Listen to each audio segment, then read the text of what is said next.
We started with a couple of pinch pots, and we're going to use them to make shakers. We want our shakers to be shaped like something, so these two are acorns. They're not very loud. This one is a skull.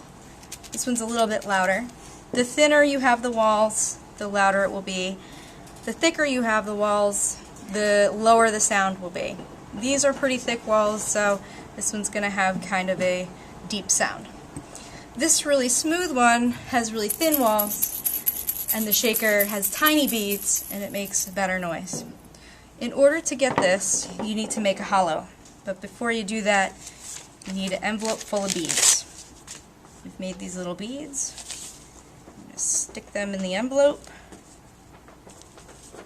We use the envelope because it keeps the beads from sticking to the inside of the shaker as it's fired. The newspaper will just burn up. This is going to go in there.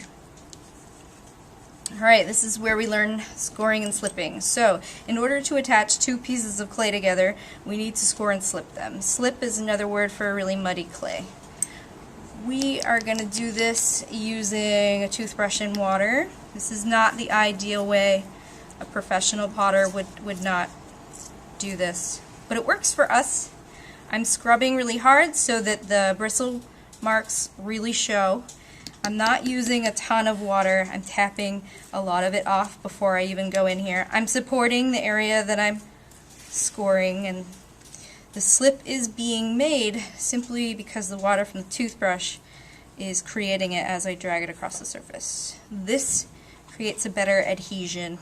So put these together. Ideally these would be leather hard, meaning they would be about the toughness of a soft leather.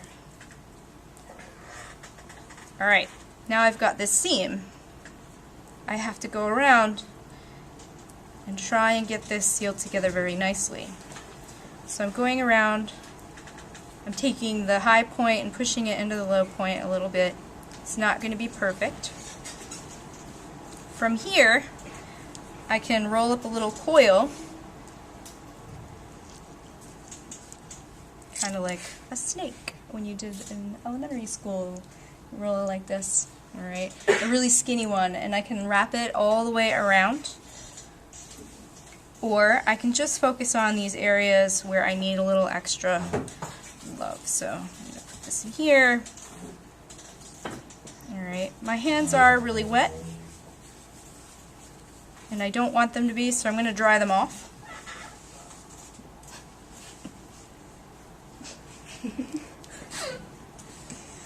And I'm going to use something, not necessarily the back of the toothbrush, but maybe one of my tools that's in my can, to really seal this together. We want like a solid piece with no seams.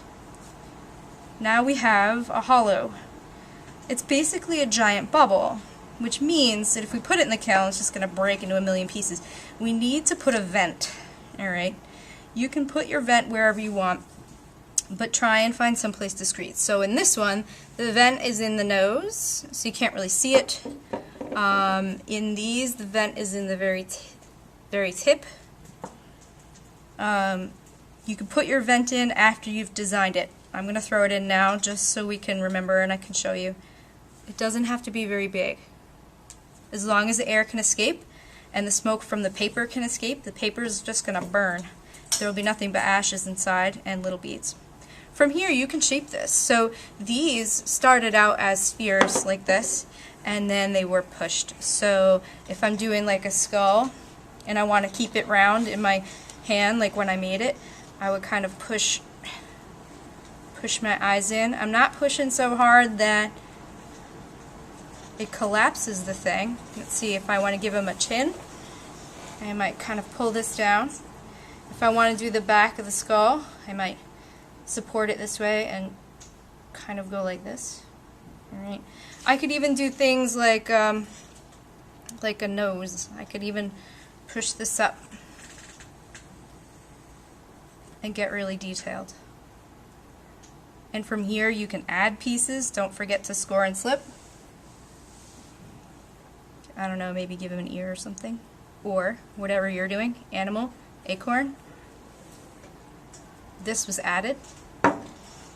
You can carve. These lines are carved. You're going to use your hook tool for that. I don't have a hook tool, so just carve with the hook. Good to go.